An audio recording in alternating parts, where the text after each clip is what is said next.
Her pursuit of fame and fortune ended in despair. I had basically gotten everything that I had ever wanted handed to me, but I still wasn't happy. Until she met someone desperate for a change of his own. I just know that I can't continue doing what I'm doing right now. Find out how their desperation brought them together and how they found their own Hollywood happy ending on today's 700 Club Interactive. Well, welcome to the show. Let's take a look at this week's Top 5 from Studio 5. At number 5, garnering government action. We don't know what our schedule's going to be with the doctor. We just have to be available. Jennifer Garner takes a break from movies to address Congress. Poverty is silent. I mean that quite literally. The actress and mom urge legislators to support early childhood education. A brain in poverty is up against it, I'm telling you. A child who is not touched, who is not spoken to, who is not read to or sung to in the first 5 years of his or her life will not fully recover. At number 4, dancing with faith. For week 1, Olympic great Simone Biles and partner Sasha Farber tangoed their way to the top of the judges' leaderboard, scoring all 8s. Just a point behind in second place, another athlete, football star Rashad Jennings and his partner Emma Slater. Athlete Simone Biles and Rashad Jennings are top scorers on the dance floor and in faith. Both have shared their personal stories with us. I was taught that you can go to him for anything and he's the one that directs your life. I try my hardest to live from a reference of scriptures and let that be my, mirror. Every day I got to be able to look in the mirror and say that's the guy that I'm trying to become. At number 3, a new kid on Sesame Street.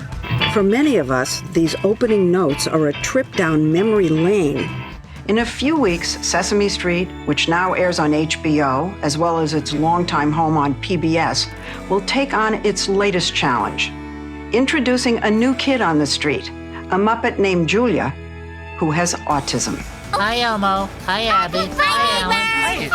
Oh, who's this? Oh, this is our friend, Julia. I think it's great anytime that we can show disability as a natural part of our community and our environment. At number 2, Demi thanks God. God knows I try to feel happy for you. Pop star Demi Lovato thanks God for her sobriety. In a recent Instagram post, she shares she's been sober for 5 years, noting in moments of temptation to relapse, she would sit on her hands and beg God to relieve the obsession.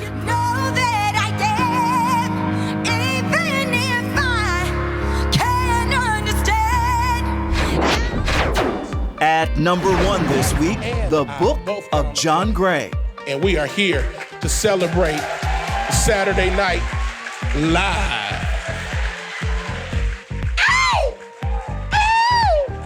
Lakewood Church Associate Pastor John Gray has a new reality series on the OWN network.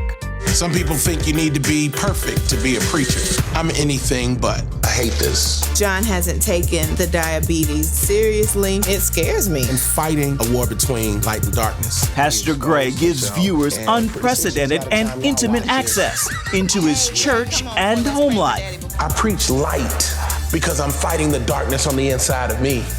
No matter what is going on in society, God has not forgotten about you. The series premieres April 15th. Well, we've got Ephraim live to talk about this. What do you think of John Gray saying, let's open up the doors? I tell you, this show doesn't premiere until the 15th. I did get a chance to see the first episode. Mm-hmm. It is quite revealing. I mean, he lays it all out there. And I applaud it, but I know from experience and watching things that happen, people can be really critical when ministers open up about their struggles and their strengths as well as their weaknesses. Mm-hmm. He suffers from diabetes. He suffered abuse as a child. He lays that all out there, but it's beautiful to see him at work on the ground, ministering one-on-one. He says it's quite different when you minister to a crowd than when you're talking and ministering to someone one-on-one who's facing obstacles. Aren't we changing on this, though? I hope so. Yeah, I hear you loud and clear, and sort of I grew up with the Christians are the ones that kill and eat their own. I mean, yes. If you show any weakness, if you're anything less than perfect, then you get ready for the critique because it's coming your way. I tell you. But haven't we moved past that, and haven't we gotten, I guess, more sensitive that we all struggle, we all have weaknesses, and instead of trying to hide them, let's open up and say, here's where I'm struggling. I pray that is the case. It makes it so much easier when we realize that we're all human. We can be real. That we're all human. We're frail. We suffer. We struggle.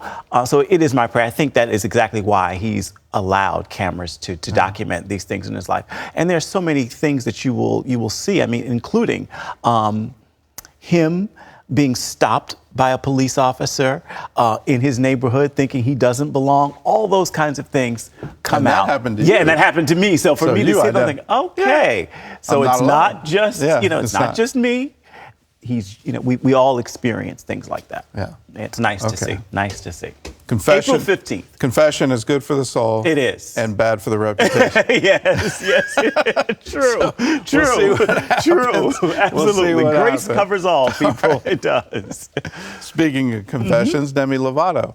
And I just admire her bravery to say, here I am. Here's my struggle. Absolutely. But here's also my victory. I've got 5 years sober now. 5 years Which is, you go. Indeed. And in addition to that, beyond just that Instagram post, she celebrated her 5 years of sobriety by writing personal checks to charitable organizations and personally delivering them to homeless shelters, to people, to centers that treat people with mental disability.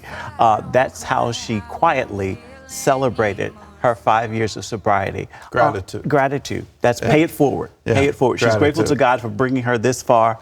Let me share. And she's been very open about her life. She was a Disney star, grew to fame, had struggles with eating disorders and so forth, but she's been open about that because she wants to be an example for girls. Well, what is it about Disney stars? It seems that it can literally wreck your life. It can. To be a Disney star. I think it's that fame too much too soon. If you are not properly grounded, it's easy. But how can you be grounded? You don't even know who you are. I know, at that age. If you don't have a family and a support system to try and help keep you on the straight and narrow, it can be difficult. When you have enough money at age 15 where you can literally buy your own home and, have everything the world could possibly offer, how do you... How do you control that? It's tough to navigate. I mean, because you think about it. I mean, you realize that your brand and you as a person are employing a bunch of people. They're relying upon you. So even the adults who should be supervisors to you become subservient to you and are afraid to tell you no because you have power over them. I would say you're not just a brand. You're a commodity. Absolutely. And when that really sets in, that it's hard. Where do you go with that? And if so many people are dependent on you, absolutely, where's the time for you? How do you do that? And no time Would to grow we be up. celebrating the same if she'd come out and said, sorry guys, I had a relapse? No, I don't think so. No, it would be very painful to see. I would certainly applaud the honesty, but it would be very difficult. It would be very difficult to see. I think we've got to get to the level where we would applaud the honesty Absolutely. and say, we need to be. Demi, Absolutely. Hang in there. We're praying for you. We're pulling for you, and you've got You can. We need to get there. You can recover. You can get past. You can. We all fall down. It is important that we get back up. We all have relapsed in something that we've pledged we're never going to do again. It's we just don't want anybody to know about it. No. Let's keep that door closed between me and you. That's Confession is good for the soul. Not the reputation. You said it best. All right. Well, the autistic community, they're certainly congratulating what Sesame Street is doing. Absolutely. And I think it's wonderful, too. Indeed. Because I think if we get past... do we ignore the disabled, I guess, is one thing, and the unfamiliarity of what you do I think it will help a great deal. I think it will. And the nice thing about this particular puppet is the woman who's in charge of controlling this puppet actually has a child who suffers with autism herself. So some of the things and actions are a reflection of what she has experienced, having raised, I think her child is now 13 years old. And it is an illness that is more common than many of us realize. I think they say it's like 1 in 68 children have it. It's more common in boys than it is in girls. And it seems to be increasing. It doesn't. Absolutely. And no two children are alike. I mean, when they said that, I read that, they said when you meet a child with autism, you've met one child with autism. Don't expect that what you met in that one is going to be the same as someone else. The spectrum is... It's very wide. Wow. It's very wide. Okay. Dancing with the Stars. We got 2 athletes duking it out. Do you have a favorite? You're gonna pick a favorite. I'm a Simone Biles fan. I just love her. I love her story. I love her faith. And she's just such a man. She's not a kid, but in my mind, she's a kid. So Rashad, sorry, you just don't make it? I like you, Rashad. I'm a Giants fan as well, but I'm rooting for Simone Biles. Nice to see 2 people of faith who shared their story with us personally right here, sitting at the top of the leaderboard the first week out. Yeah. That's nice. It is great. Yeah. We are affecting culture. We are taking Christ wherever we go. We're participating in culture. We're out there. We're there. And speaking of participating, Jennifer Garner, I just so admire what she is doing right now and how she is living her life. Not just what she's doing to publicly to say we need to affect public policy, but then what she's doing with her family. Absolutely. Absolutely. Talk about courage. To be open about the fact that, I mean, her and her husband were struggling. She did not want divorce. They separated. He went into rehab, has been public about that, and she wants to save her family.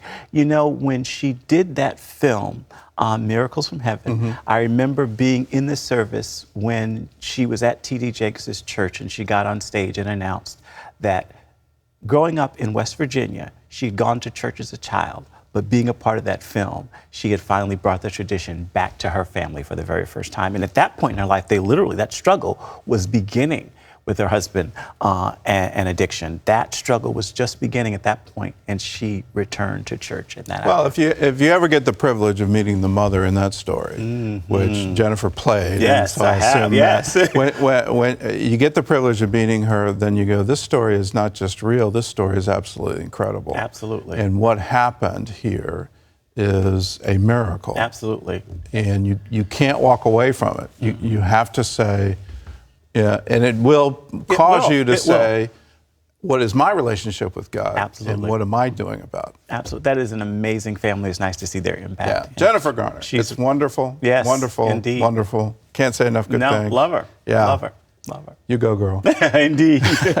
Well, if you want all the latest on positive and uplifting entertainment news, that's a difference. Well, Ephraim hosts a weekly show. It's called Studio 5. You can watch it on Roku, Apple TV, or just go to cbn.com/Studio5.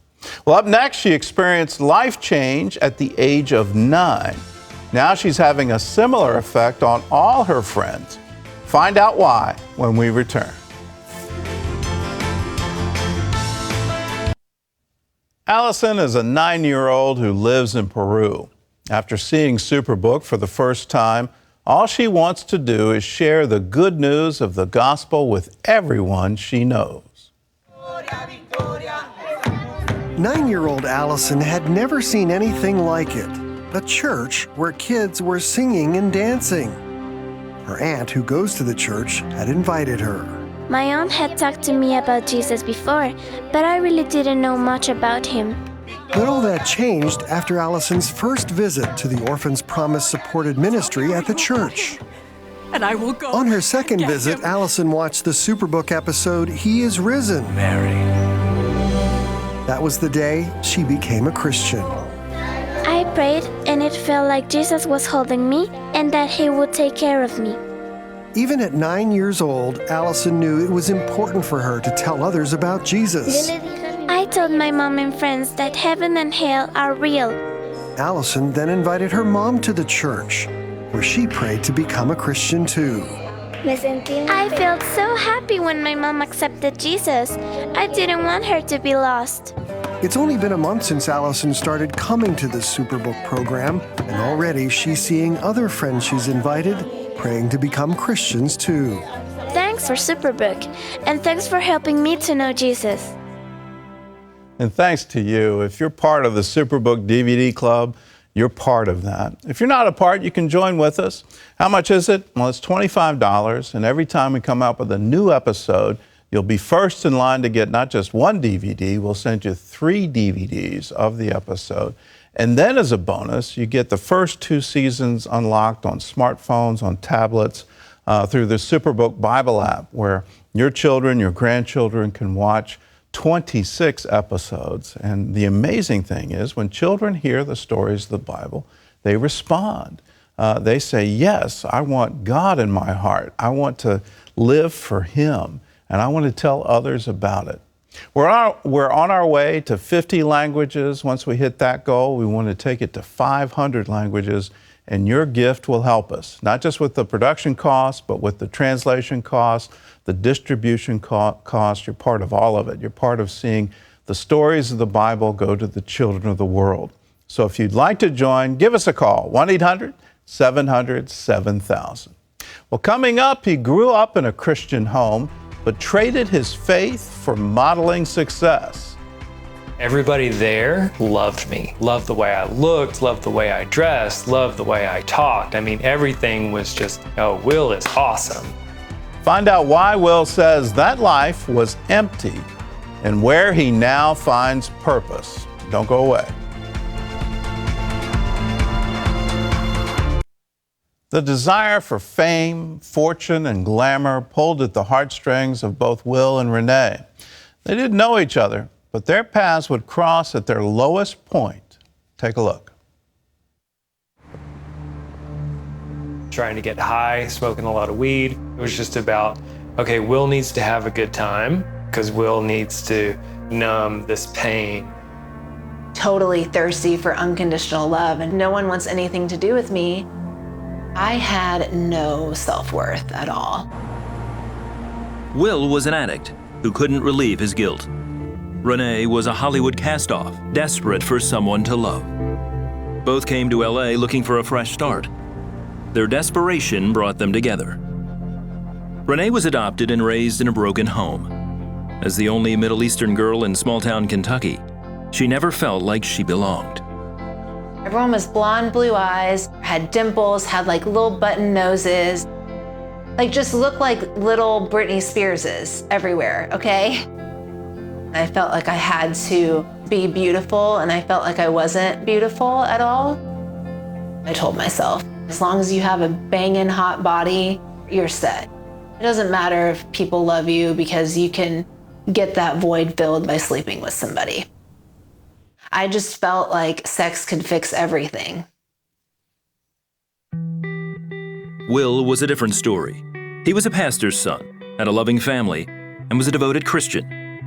He started preaching at 13, earning the admiration of those around him. But by college, it was more about the attention than the message. My relationship with God was really dwindling because I was strictly going through the motions. The kudos and the recognition, it feels good. Being able to brag to my buddies that, oh yeah, I got invited to go here, and yep, going out of town again, you know, sorry I can't hang out. Then Will got a job that boosted his ego even more, as a store model at Abercrombie & Fitch.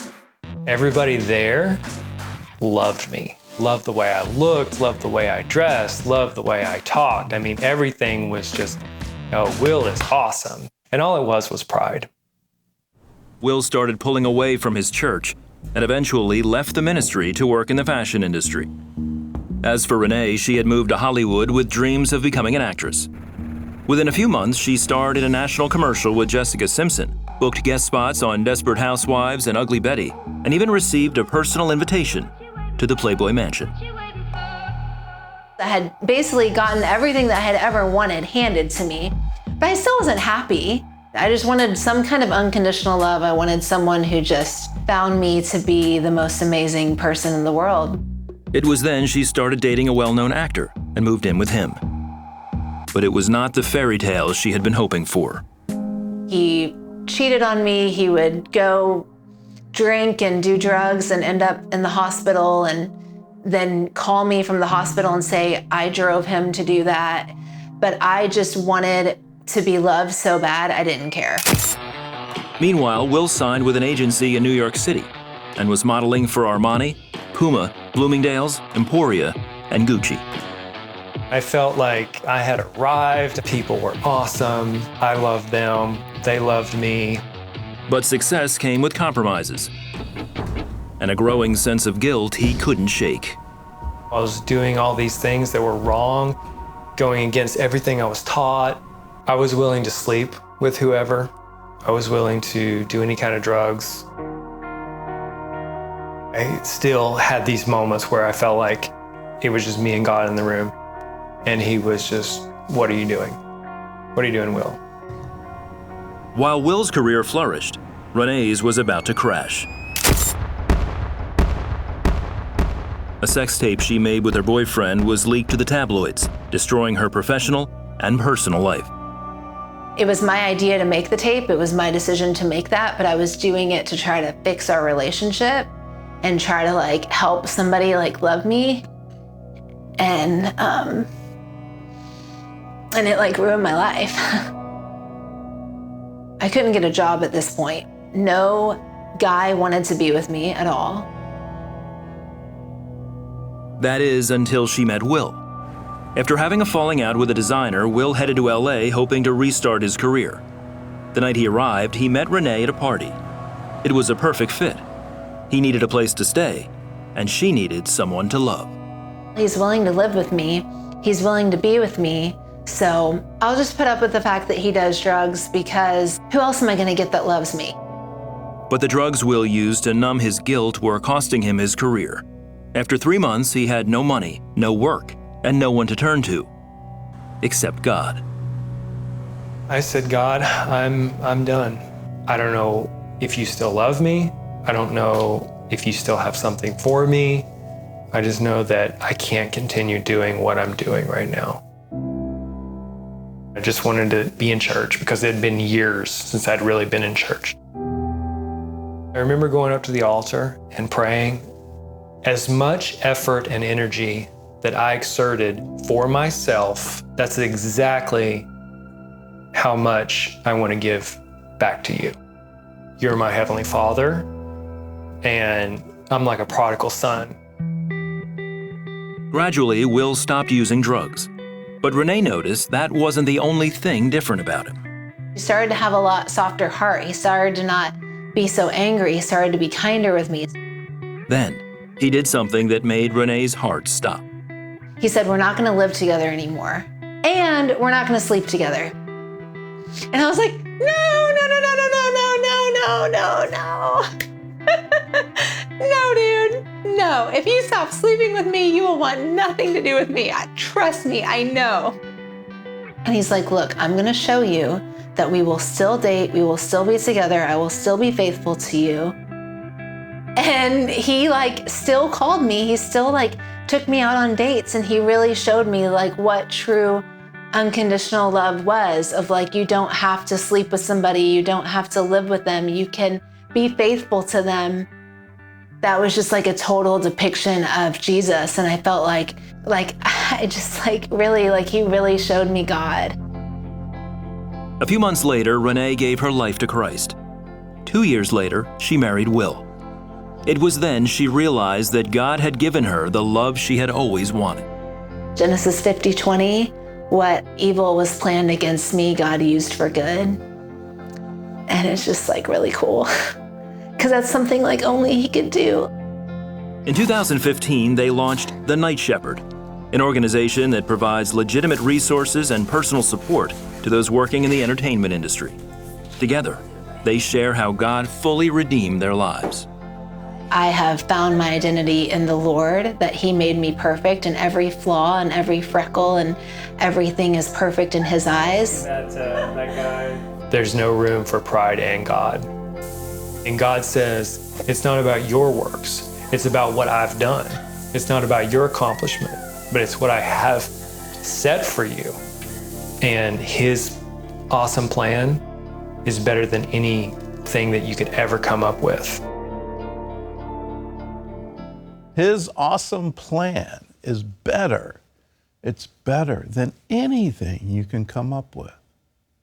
The world wants you to think that following Jesus, being obedient to the commandments, all of those things, it wants you to think that somehow you're giving up so much.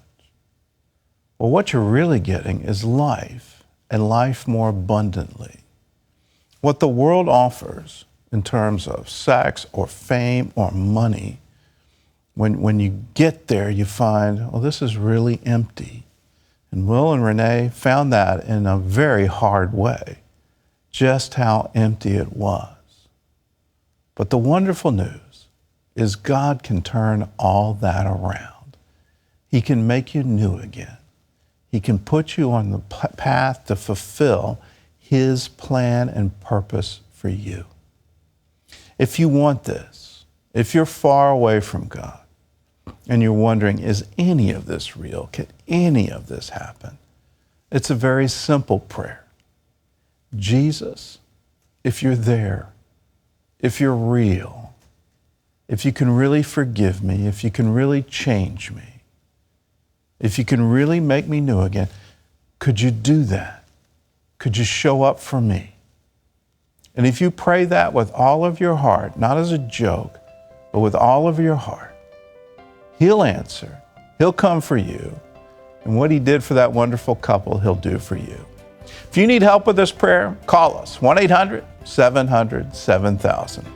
Here's a verse for you. The Lord is my strength and my shield. My heart trusts in Him and He helps me.